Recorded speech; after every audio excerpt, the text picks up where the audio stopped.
Hello, my name is Paula Downey, and I have a word from the Lord. So today's message is on it's a continuation of last week. So it's on receiving help for intrusive thoughts, as well as other mental illnesses. So I'm going to basically be talking about talking about receiving help. So receiving help um, for intrusive thoughts or like other mental illnesses, as well as receiving deliverance. So it is very important that you do seek help. As I mentioned, when it was at the pinnacle, like when I finally decided to myself that I am going to get help for what it is that I'm going through, for the voices that I was hearing. Um, it, what I was hearing, when I decided, that played a major role in me, in helping me to defeat Satan on what he was trying to do to me. I feel if I had done it on my own, I don't. I can't even imagine where I would be if I did it on my own. So the fact that I took the first step in actually saying, okay, I am going to get help for this, it, having somebody else confirm what it is that you know, letting you know that there's nothing wrong with you. It is very important. Yes, it is good to know on your own, like I said in the previous message, that God had let me know. He had let me know, and I could see, simply because I wasn't hearing these voices for 44 years. I wasn't hearing the voices, or I think 43 years. At all, and then all of a sudden, they were coming sporadic. So they were, like I said, they'd come like once every 3 months, or maybe twice every 3 months, and then they'd vanish. It was just like poof in the air. It would vanish, and then it would come back. Maybe 3 months later or 4 months later, and then as the months were going on and the years were going on, then they were coming like. Like the months were becoming weeks and the weeks were becoming days. It was becoming more consistent. I could see that Satan really was trying to take me out. But I continued to know, even though I tried to manage this on my own, I seek to know help from God. I didn't ask God. I think there were maybe a few times where I said, like, God, help me. Don't let, what Satan is trying to do to me, pass. Don't let this actually happen. But for the most part, I tried to manage it on my own. And I think when I did seek out God, it was closer to when it was reaching its pinnacle. I was, and this is another reason why it's so important to get help, to seek the advice of someone. I was ashamed, even though I knew that God, it's so funny how you look at things, because God was showing me, and I knew, I knew, I was very, at a conscious level, I knew God was helping me to see that this was not me. He was making it very clear that this was not me. And so I also think, because I knew it was not me, and I knew that the voices were coming from hell, I thought I could manage it, because I said it's not me, so I could manage it. Another reason why I didn't seek out the help of the Lord was because I was, and this is strange, but it's the absolute truth, I was embarrassed to go to God and admit that. That these thoughts were coming to me. I mean, he knew they were coming to me. He's God. And I knew that he was trying to help me to see, but it was definitely a pride thing. And that's why I tried to manage it on my own. Had I come to him and said, God, help me with this. These thoughts are coming to me. These voices are coming to me. So it's not, they're voices, like they're not thoughts. Like I said, this was not a heart issue. These were actual voices. But even though they were voices, like I had nothing to be ashamed of, but I was ashamed because even though I knew it wasn't me, I I knew it was the voices that were coming at me, like what they were trying to get me to do was evil. Like they were trying to get me to do something that is evil, and that it goes against, God's law.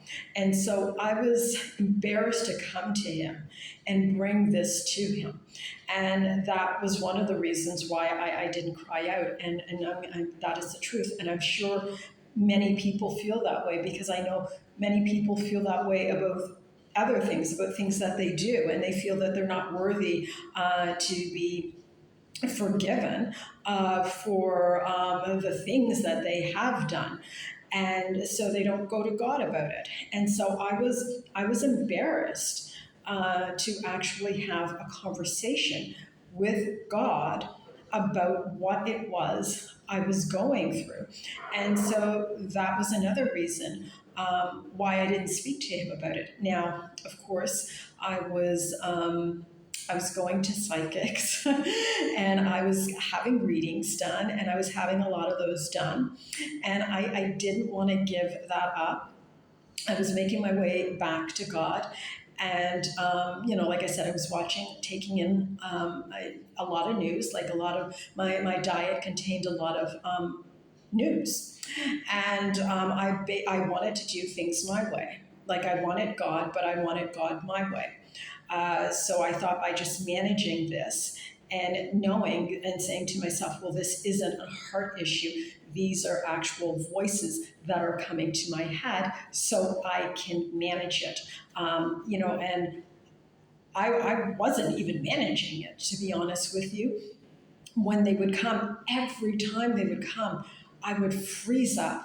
Every single time that they would come, I would freeze, and I would just, hope for the voices to just pass. Like I was just kind of like waiting for them to pass, and just kind of freeze and wait for them to go, and then they would go, and then everything would be normal again. And I would think clearly. I wouldn't have any of these voices coming at me, and everything was good. Like I just didn't have the voices, and I was good, and things were normal. And another thing with this, like I'm going to talk, like I said, about seeking help from a psychotherapist, but the voices would come anytime. Like I could be in a bookstore reading a magazine on interior design, like minding my own business, just, enjoying, the pleasantries of life and thinking about the beauty of life. And my mom's nowhere near, because it would always be towards her. And then the voices would just come out of nowhere. Like I'm reading a book on interior design,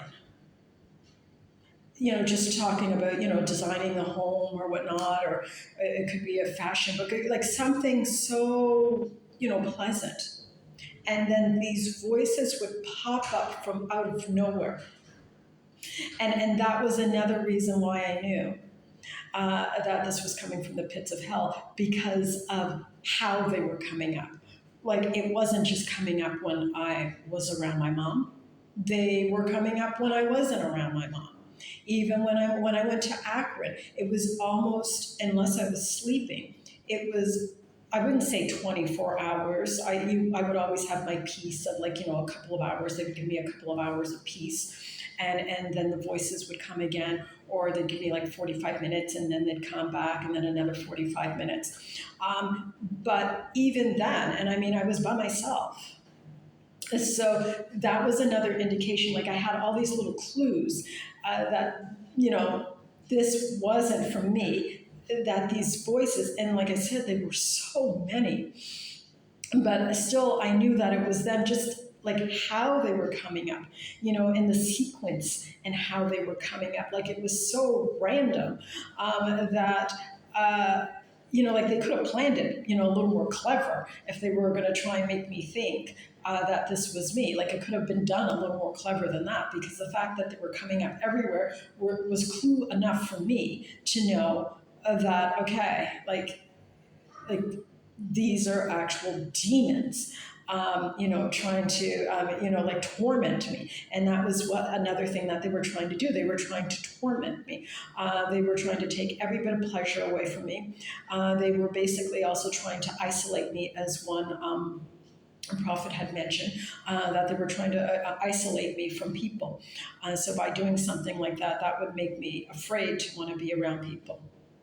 Um, so I digressed, but I wanted to share that, because I'm sure many of you are going through, because like they're voices, so they come and they go, and that, like, it was just like, oh my gosh, so that's how.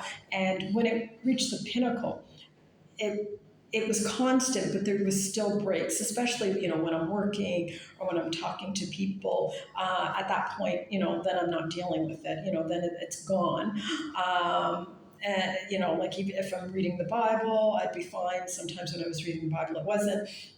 But it wasn't like 24 hours a day, but it was every day. And then, like in an hour, 45 minutes, you know, in, out, so to speak. So, yes, I wanted to share that. So, but it is important, yes, that you do seek counseling. And the reason why I say that it's important that you seek counseling, because you need that kind of confirmation. You need to explain to whoever it is you're going to. So seek a psychotherapist, do seek a Christian psychotherapist, somebody who understands the demonic realm and understands their workings. They're not going to suggest to you that they're not going to try and get you hooked on medication and pills that are going to bind you to them in order to live a half abundant and healthy life. They're going to try to help you, of course, with their schooling and with their expertise, along with biblical principles. And so this is very important, because if you are going to try and manage this through medication, then you're not going to receive the kind of healing or the freedom of being completely healed from these intrusive thoughts, the way you would if you allowed Jesus Christ to deliver you. But it is important to seek counseling, because, like I said, it's like a confirmation. They are going to let you know exactly what is going on with you, and then they're going to work on a way to try and get you to a place where you heal, and where you develop a relationship with God in the process of that healing. I was going to say something else regarding this. Yes, regarding receiving help, like going to a psychotherapist, receiving help. Like I said previously, the information that you share with them is confidential. It is kept between you and them. They don't share it even with, they don't share it with anyone. It's something that is between you and them. They like if they were going to share it over an email or something, that wouldn't be confidential, because there's potential for somebody else seeing that. So they're not going to send your information to you by email or by mail. They don't do that. They govern the way doctors, physicians govern, the way the government, and the bank where they don't send out sensitive information by the email. So you don't have to email or letters or whatever thing like that. So you don't have to worry about any kind of information getting out, but you do need to speak to somebody. It is important that you do go to speak to a psychotherapist. And like I said, when, like, if you don't speak to somebody, and, like, Satan's goal is to make you think that this is you. Like, even with all those voices coming at you, he wants you to think that there is something wrong with you. Like, there's a chemical imbalance with you, with your head. So he wants you to think that. So by you thinking that there's something wrong with you, then you're going to look at the situation differently. And so you're going to basically think that, because I know I would have. Like, I know, had God not been so merciful and allowing me, like giving me all the signs, all the post signs here and there and everywhere, letting me know that this is not you. But if I know, if he didn't do that, I know I would have. I know I would have thought, you know what, like, this is me. I am evil. I'm not like everybody else. Everybody else is better than me. There's something wrong with my brain. There's a chemical imbalance with me that makes me think like this. I'm a bad person. Then that would have taken me down a different route. And I probably wouldn't be here today, because I think the route it would have taken me to is, I don't deserve to live, and I don't want to live. And so it probably would have ended my life had I thought that way. But because I knew I was not the problem and it was Satan who was trying to take me out, my goal was to make sure that I defeated him. I fought tooth and nail. I gave it everything I had. I gave it my 100%. I fought Satan tooth and nail.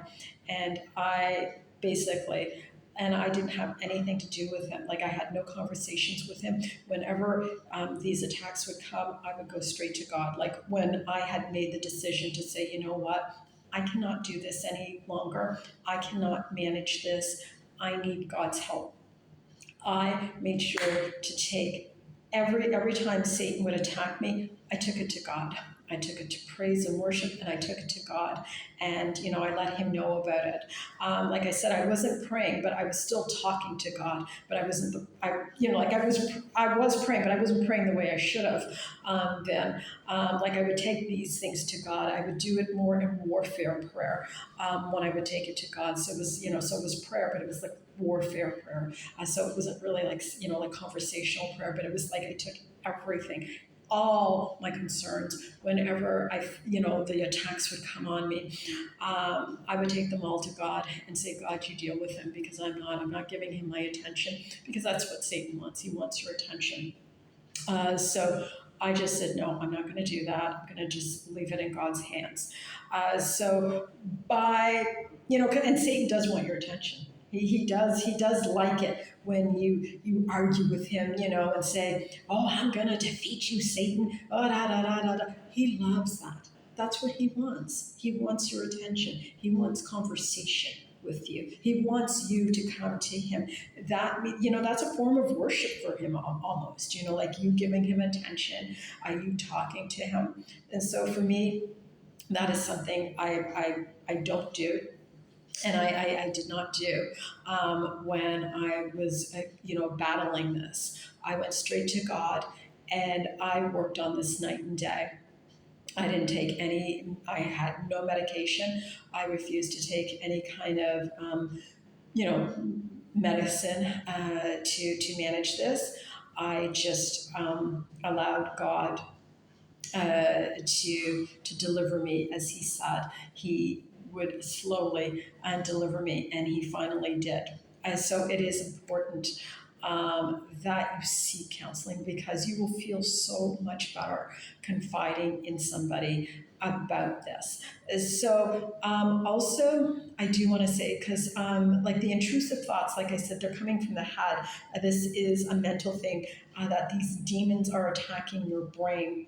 and they want to push you to do something that you don't want to do, be it homicidal or be it suicidal.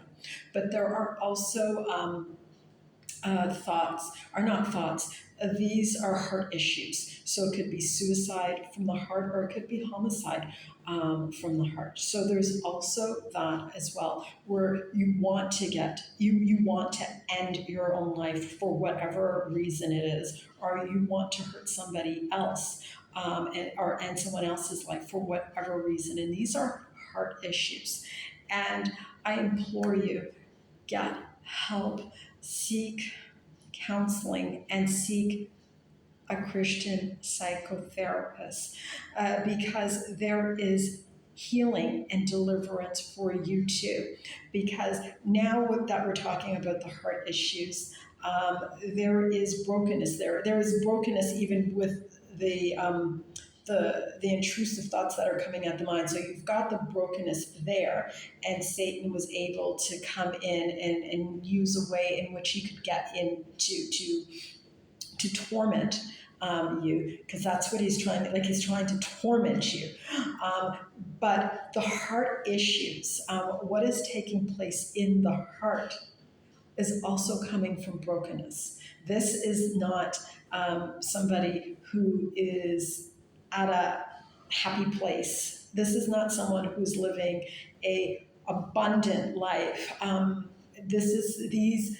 If you have these heart issues, if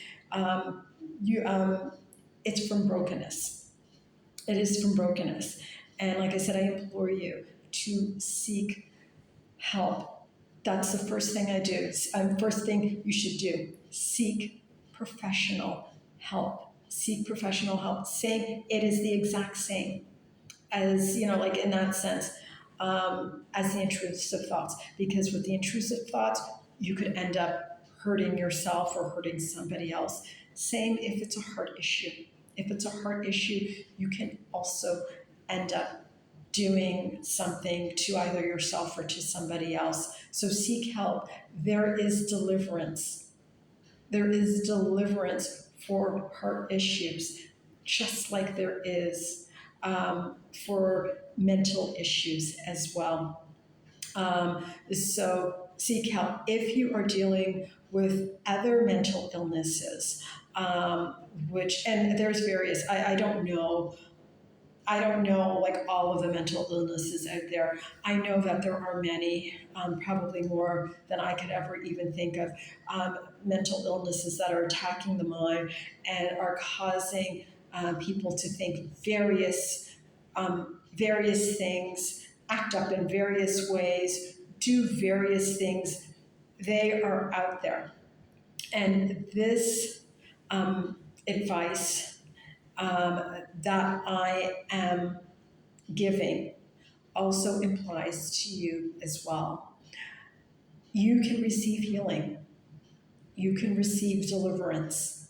You do not have to be medicated and manage the illness that you are going through. You too can have or receive deliverance from what it is that you are going through. I'm going to read a couple of scriptures to just kind of demonstrate the healings that took place in just over 2,000 years ago. God has not changed. I know for a fact, because He has delivered me from the intrusive thoughts. And I have seen, not only that, I have seen so many miracles in my life. There is a God. There is a God. And the God who did these miracles over 2,000 years ago, Jesus and His apostles and disciples, that these that were done over 2,000 years ago, He does these same miracles today. He did not become weak or weaker or less powerful because it's 2,000 years later. God was the same yesterday, today, and forever. So His power is infinite. His power is infinite. His might is limitless. There is nothing God can't do. And 5,000 years can pass, and he will still be able to perform the same types of miracles that he has performed when Jesus Christ was here, walked the face of the earth, and when his disciples and apostles were also here on the face of the earth after him. So same thing. It has not diminished. It hasn't become less powerful. He's not weaker. He can do the same thing. So I'm just going to read a couple of these scriptures that a couple of his apostles did after Jesus ascended into heaven. And these are the same things that he can do for us. He's doing for us today. So one is here. It is Acts, and it is 8 and 8:7. So this is talking about Philip. So this is Philip, one of the apostles. So I'm actually going to start at 4. Philip in Samaria. Those who had been scattered preached the word wherever they went. Philip went down to a city in Samaria and proclaimed the Messiah there. When the crowds heard Philip and saw the signs he performed, they all paid close attention to what he said. For with shrieks impure spirits came out of many, and many who were paralyzed or lame were healed. So there was great joy in that city. So that was soon after Jesus had ascended into heaven, and the apostles became scattered. All of the followers of Jesus became scattered because of the persecution that was beginning to take place over the believers of Jesus Christ. So that's one example. Now I'm going to give you another example here, and this is talking about Paul. And so this one is talking about the extraordinary miracles that God had did using Paul as a vessel. So God did extraordinary miracles through Paul, so that even handkerchiefs and aprons that had touched him were taken to the sick, and their illnesses were cured, and evil spirits left them. And so just like the evil spirits that I'm talking about, because these are evil spirits, hearing voices is not something that you hear when you are healthy. These are evil spirits. This isn't a chemical imbalance with your brain. These are evil spirits attacking the brain, and they want you to think that there is something wrong with you. Now, back then, as I read those couple of passages, those two scriptures, those two verses, you see that people were being healed.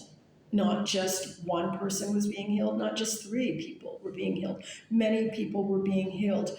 God was healing these people using his servants, these apostles, to heal these people through. So what took place then takes place today. But you must believe. And so this is better than any kind of medication that is out there, because this is permanent.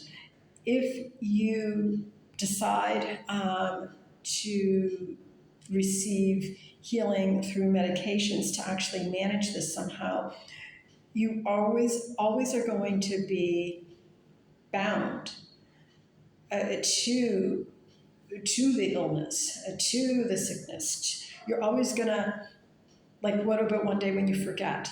What about when you go on vacation and you forget to take it, and then it acts up? Like, it's always going to be there, and you're always going to have to reach for something in order to medicate it and control it. But with God, he can and will deliver you if you just surrender it to him. It may take a day. It may take years. like it did in my case. And I'm gonna touch on something else before, like I was talking about, like seeking a psychotherapist, and I wanted to talk about also receiving it, healing and deliverance through Jesus Christ. But I am going to go into a story about myself as a perfect example of receiving.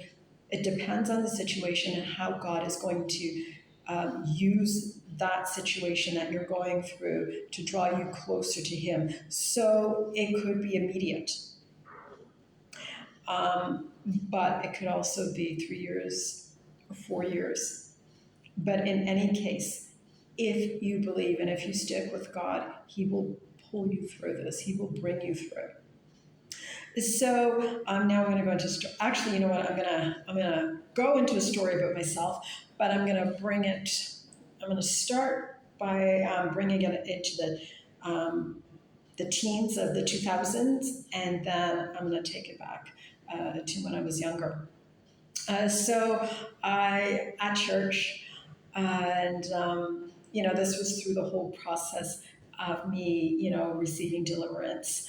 And so one of the pastors of the church, she spoke up, and she's so prophetic, that woman, so prophetic. And so she spoke up as she was ministering, and she said, there is someone here who, and I'm trying to think which one she said first. Yeah, she said, there is someone here who is going through something uh, that, no, she said, there is someone here who in your youth, Satan attacked you. Like Satan attacked you in your youth when you were like in your 20s, and you didn't deal with it then. Like you ran away from it then. And the consequences is now you're dealing with it now, and it's much worse. And so, she was saying that, like God is, basically working with you on that. I knew that one was for me. And I knew the whole situation. I did not, I knew, because I had even knew when I was at the pinnacle in 2012 of deciding that I was going to seek a psychotherapist, give up the news, give up going to have psychic readings, and just surrender my life completely and totally to God. I knew that this was a result of something that I did not resolve when I was in my 20s. It was something that had come at me in my 20s, and I didn't resolve it, and I'm going to share this with you. And so I was paying the consequences for that. So I knew when she said it immediately, I knew it was me. So then this was probably a year later, like I'm still, going through this. And she said, Satan, like God is, I don't know if God has delivered you from something. I believe I was going through it. I can't remember because it was after she said this one. But she said, God is delivering you from something that Satan has planted in you when you were a child. Because all throughout the counseling, the counselor was trying to find out, all throughout the counseling, I couldn't remember. I couldn't remember about what Satan had did to me when I was 11 years old, what he had planted in me. I couldn't remember. So when she said that, I knew that message was for me, but I couldn't remember. I didn't know what it was. But I knew, this message is for me. It felt like it was for me, but I just didn't know how it applied to my life. So I took that message and I prayed about that message, and I really prayed into that message. And I think it took like a few months before God revealed to me, before he took me back to when I was 11 years old. And he allowed me to see that that's where that came from. So I had to, like I said, I completely forgot that. And when she said it, I knew that applied to me, but I could not remember, or not even remember. I just didn't know how it applied to me. So I knew it applied, but I didn't know how that message applied to me. So I had to go in prayer.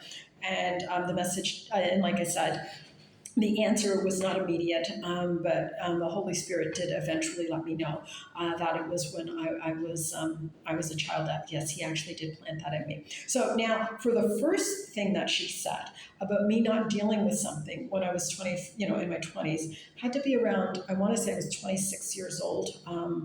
26 years old, probably on the verge of my 27th birthday.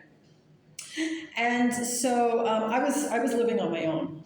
I was living on my own at this point in my life, and I was laid off. I was laid off from my job. It was a mass layoff, and I was laid off in the summer, I believe, the summer of 1993. So it was in the summer of 1993. I was laid off, and so I was looking for work, and it was, it was difficult to find work, and I was doing temp work. In between, I was receiving employment insurance. In Canada, we get employment insurance for a year. So it was paying, it was paying my rent, but, I was struggling. And so I would do temp jobs and whatnot. And during that time, I said, I'm going to make the most of this time that I am not employed by drawing closer to God, because I was a Christian. I was a follower of Jesus Christ. I was going to church Sunday morning, Sunday evening, and I was going Wednesday as well. So I was really into God. And so I said, I'm going to draw closer, because I knew even then, and like the church that I attended was a missionary church.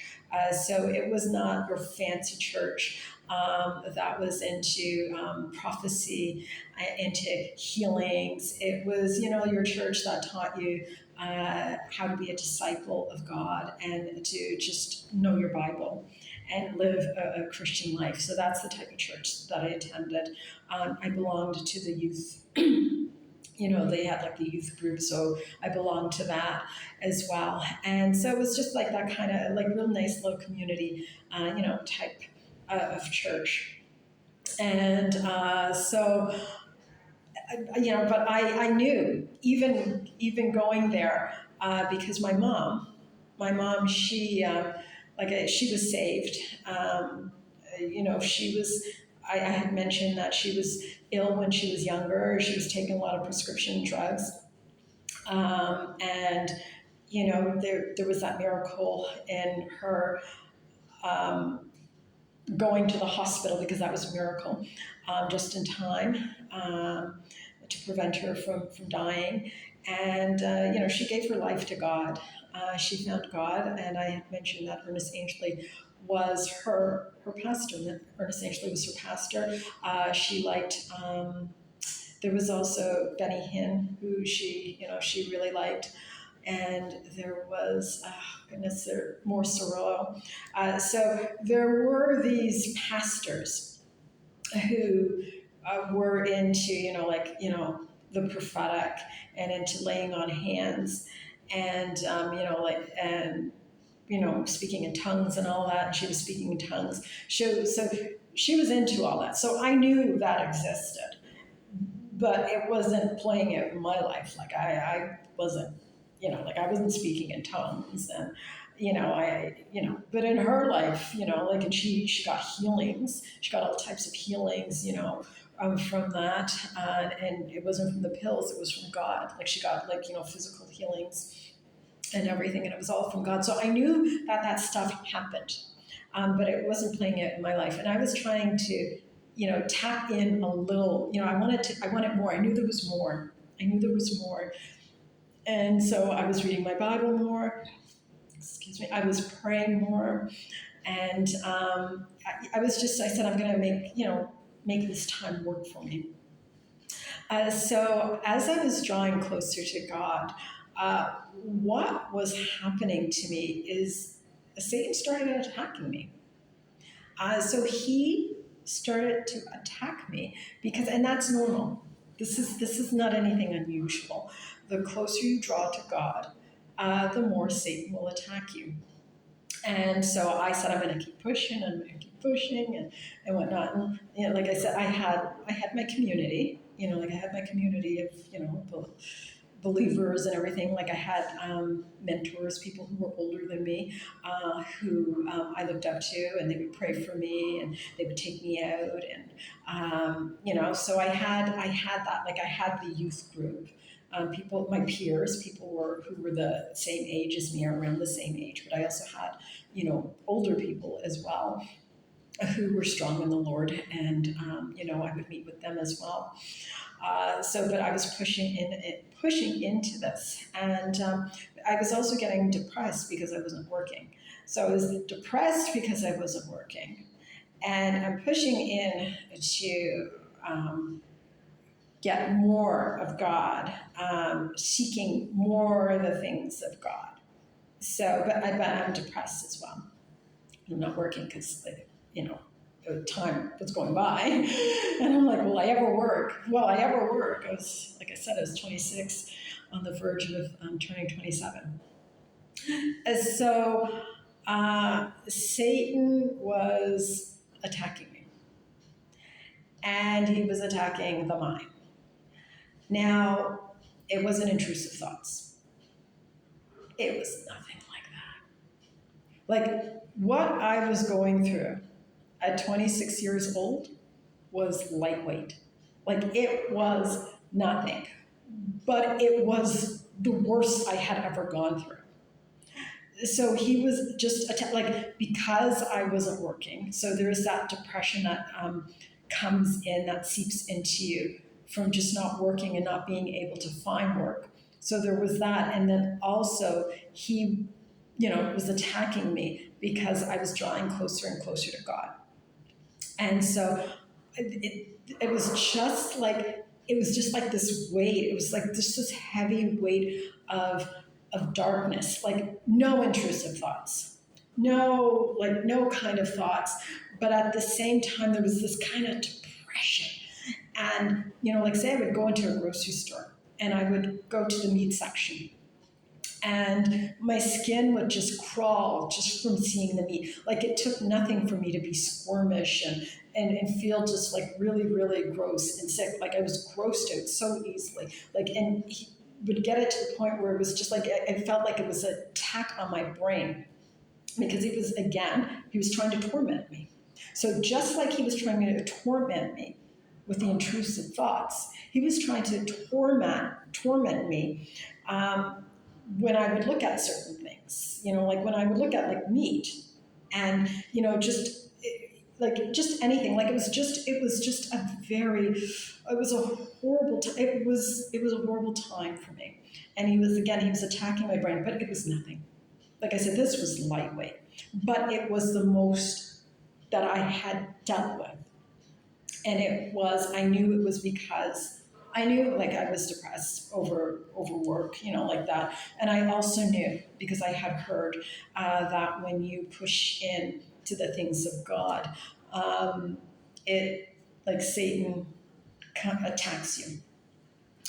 So it was becoming so strong, and it was becoming unbearable, lightweight to what I went through, but unbearable for the 26-year-old girl or young woman that I was. And I had no frame of reference. I had nothing to compare it with. I went, like I said, to a missionary church. So it wasn't a fancy church. It wasn't a church that believed in, warfare praying and all of that. And I don't even know, like I said, the men that I mentioned, they probably did that. I don't know about the warfare praying at that time. I don't know if that was really in the 90s. I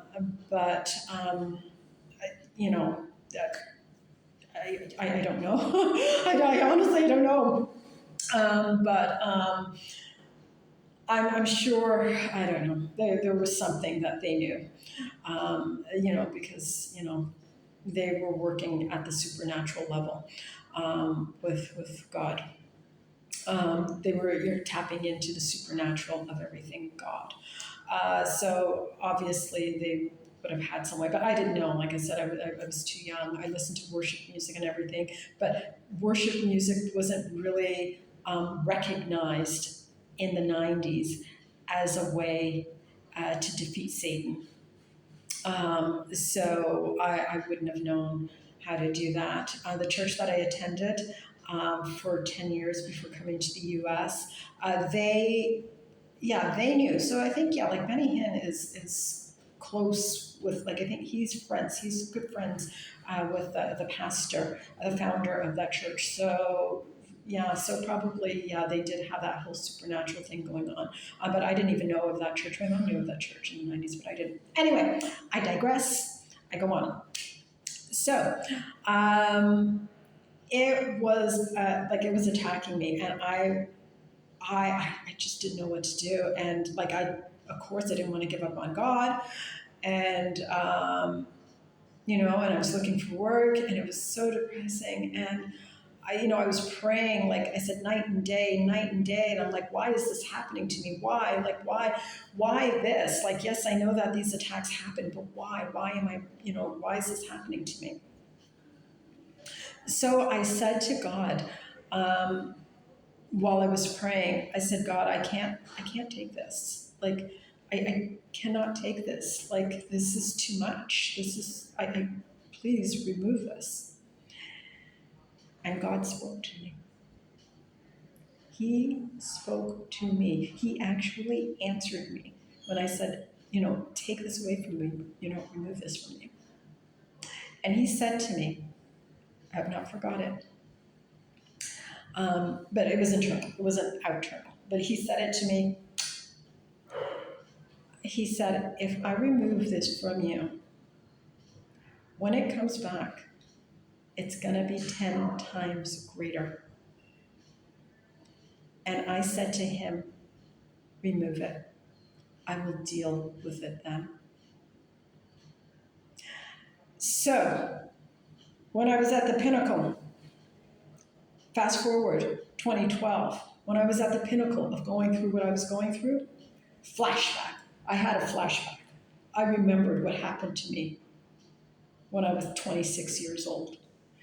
God was basically saying to me, you're going to deal with this now, or you're going to deal with this then. But either way, you're not escaping this. This was basically, and I didn't understand then because I was young. I didn't understand the things of God back then. Didn't understand them. So all I knew was I couldn't deal with what I was going through at that time. In an instant, gone.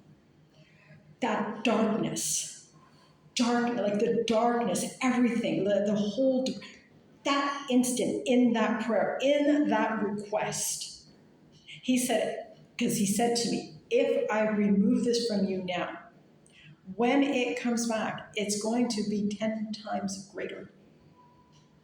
And I said, remove it. I remember even shaking my head, and I said, remove it. I said, I'll deal with it. And it was gone. It was gone. That whole darkness, everything was gone. I was normal again. I wasn't feeling any of that. I wasn't feeling any of that squeamish, like when I would go into a grocery store, when I would see things. And when it came back, it was 10 times stronger. And that was nothing. But that was nothing. At that time, it was everything. But I was older now. I had lived life. I had learned more. But I still didn't know the things of God when this hit me at its pinnacle point in 2012. But there were more resources out there at 2012.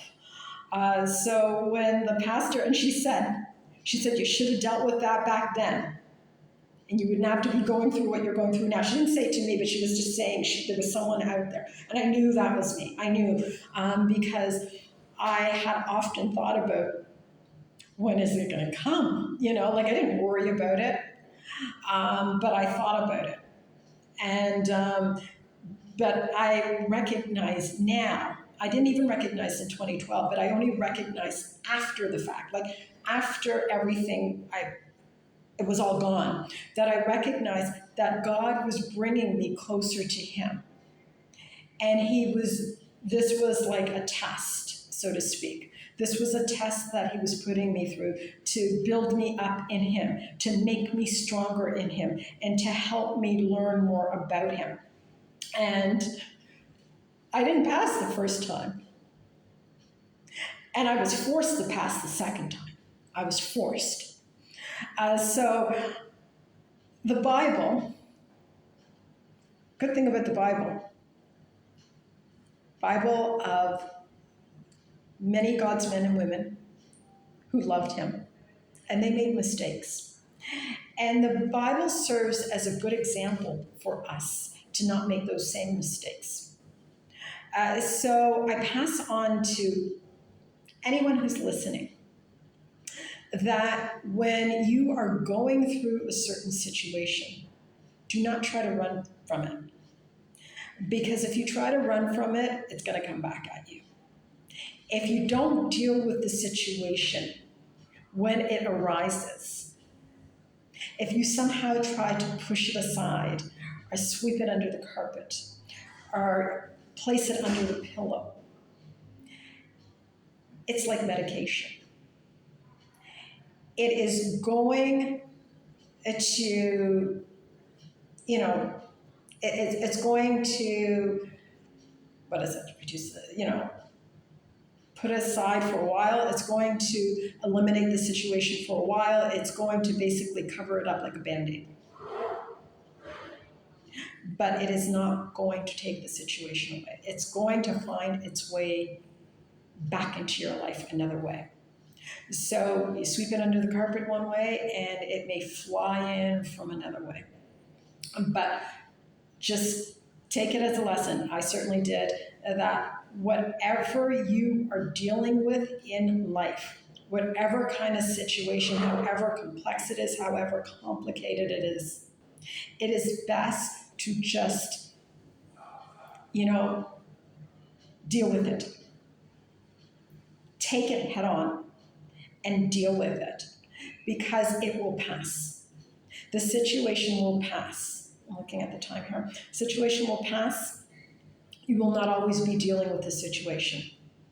But if you run away from the situation, it is going to come back. It's going to find its way back into your life another way. So I learned my lesson.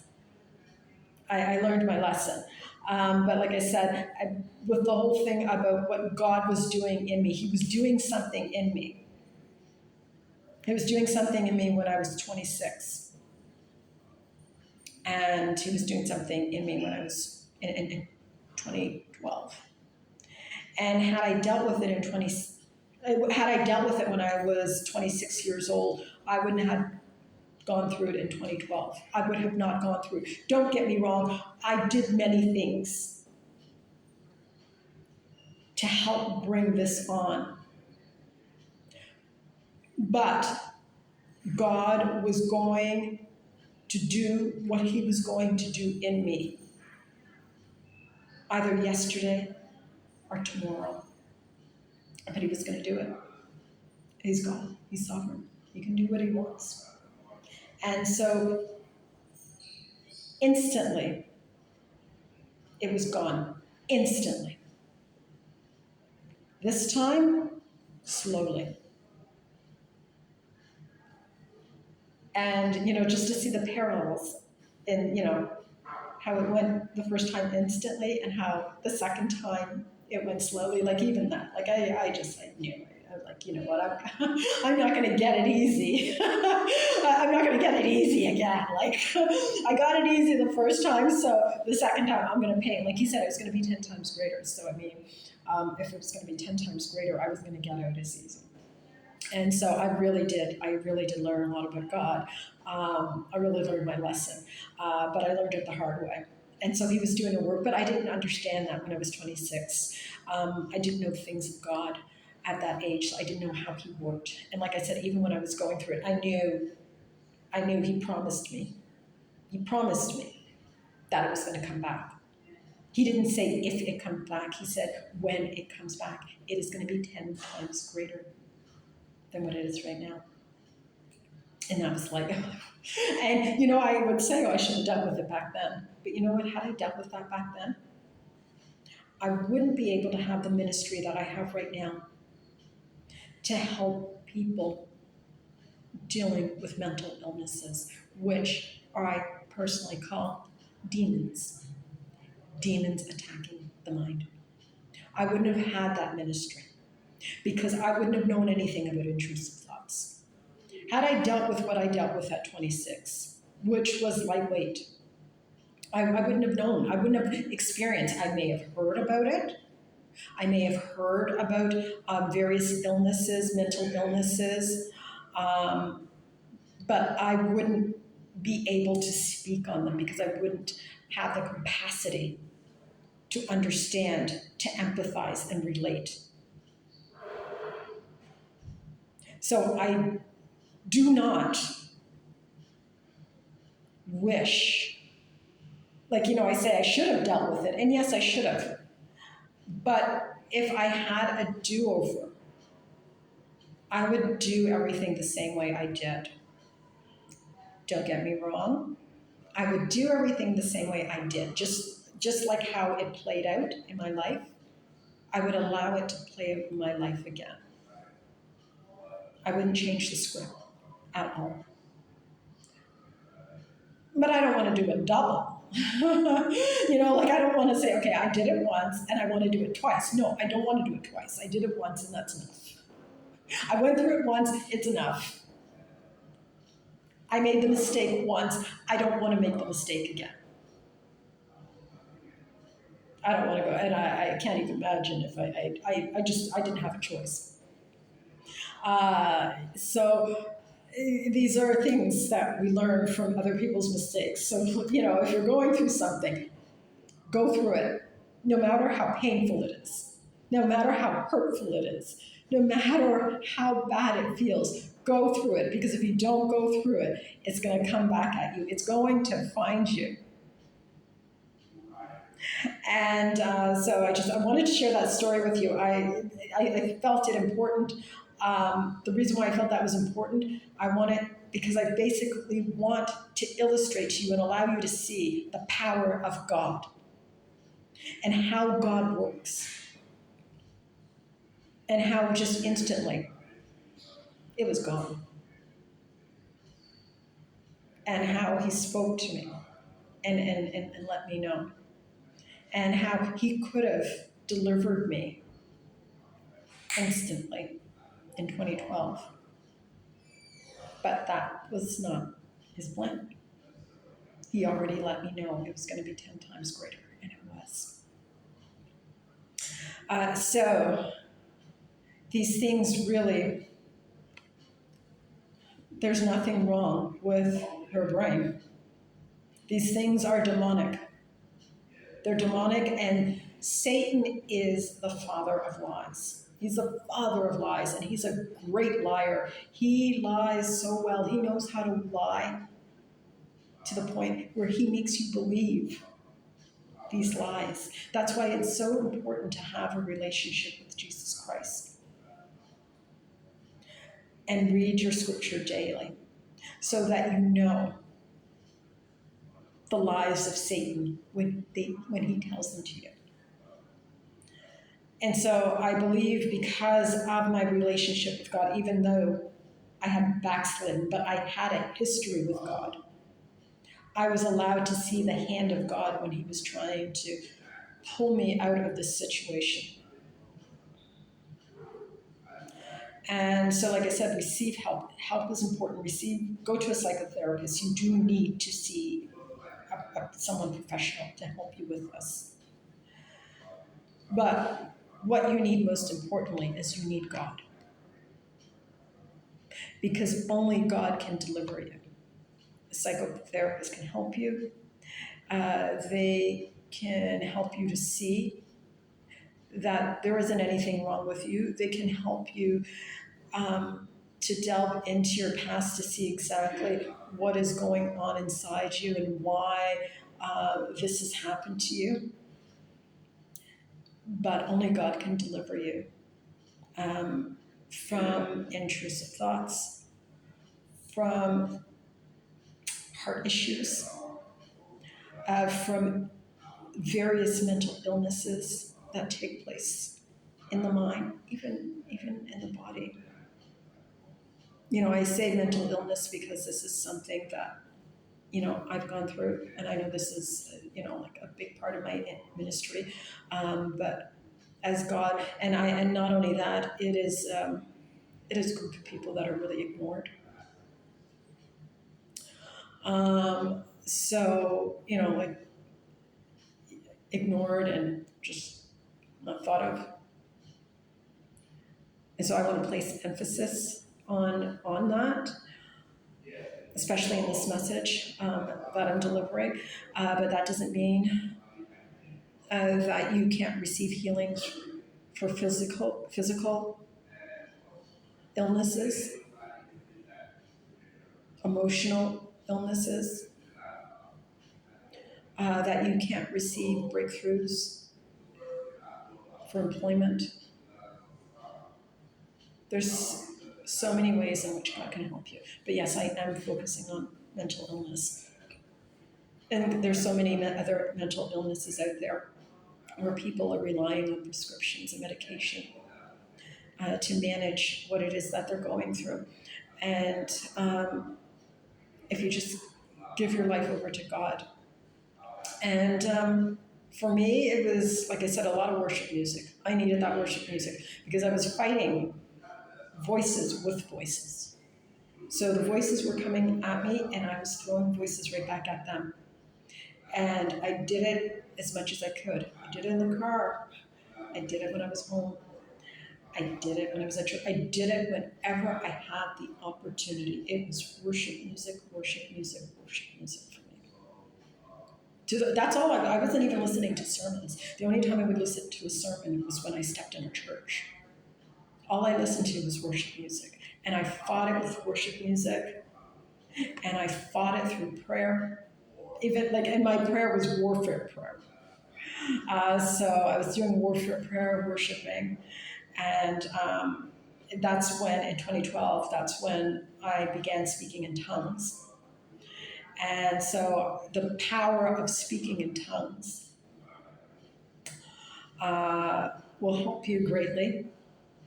I found speaking in tongues because you have the Holy Spirit. When you're speaking in tongues, you have the Holy Spirit warring for you. So the Holy Spirit is part of the Trinity, God, the Son, Holy Spirit.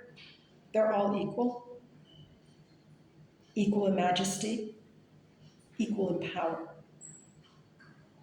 And so the Holy Spirit he knows things that you don't know. So when you're speaking in tongues, when you're actually speaking in tongues, the Holy Spirit is praying for you on things you have no idea is taking place in your life or is going to happen. So many times he's praying for things that he knows in the future. So when you're speaking in tongues, he's praying to prevent those things, like if they're bad things, he's praying to prevent those things from happening, to protect you, and to provide, say, deliverance or breakthrough or healings or whatever. So praying in tongues is a great way to help break off any kind of demonic strongholds,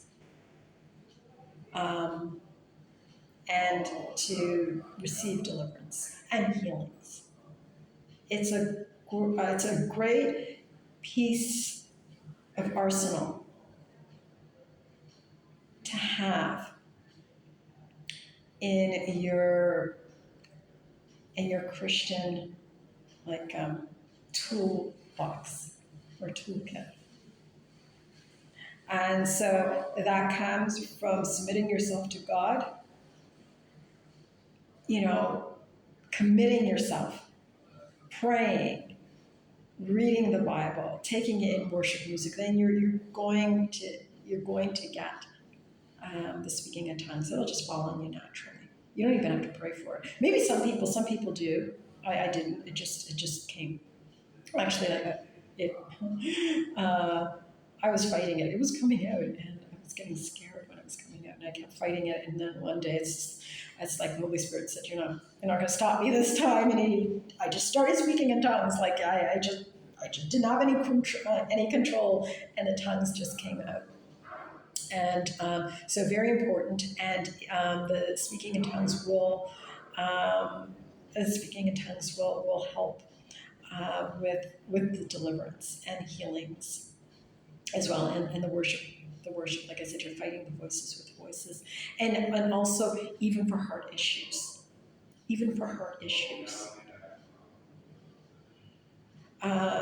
just surrender your life to God and allow Him to do a healing and a working in you. You may not think, because you are thinking thoughts, unpleasant thoughts, that they can be healed because they're coming from you. But there is nothing that our God can't do. Submit your life to Him and allow Him to do a work in you. And He can clean you up in ways you never thought possible. It's just like, say somebody like an alcoholic, or somebody like a drug addict, or someone, who has certain addictions. And they may think that there's no way that certain addiction could be taken away from them because they can't stop themselves, because they themselves cannot stop themselves from doing whatever it is that the addiction has them doing. But if you give it to God and allow Him to do the work for you, He can take that desire away from you. He can deliver you from that. So there is nothing God can't do. There's nothing that God can't do through Jesus Christ. Looking at the time.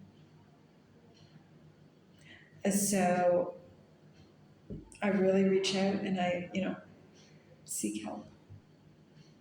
Seek help. Seek professional help from a Christian psychotherapist. Find yourself a good church. Give your life to Jesus Christ. And you won't have to be dependent on medication to medicate your mental illness.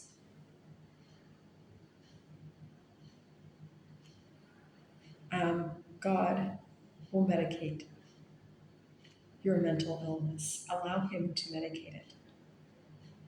That is the best medicine that you could have for whatever attacks you are receiving, be it in the head or be it in the heart. And yes, and find yourself a good church. You need a community. And you need to be in a community of believers and to help build you up.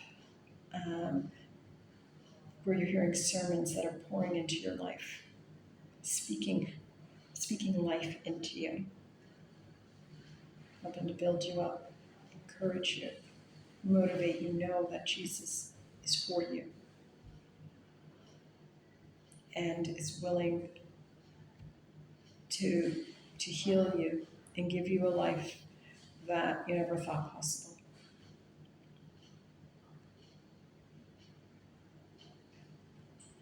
So this is my message for today. And hope it finds you well. And if you are not a Christian, if you're not a follower of Jesus Christ, I strongly recommend that you become one. Give Jesus a year of your life. So whatever lifestyle you're living right now, whatever you're doing, hand everything over to Jesus. Confess to Jesus that you can't do it on your own, and that you need Him to help you. Allow Him to do a work on you. Do a 180 and give your life to Him. Submit yourself to Him. Read your Bible daily. Listen to some worship music in the car or on YouTube. Buy a few, like download whatever CDs, find yourself a church. And I'm sure if you fully immerse yourself in everything God, in everything Jesus, when that year is up, you won't want your old life back. So that's all I have to say. And until next time, God bless and take care.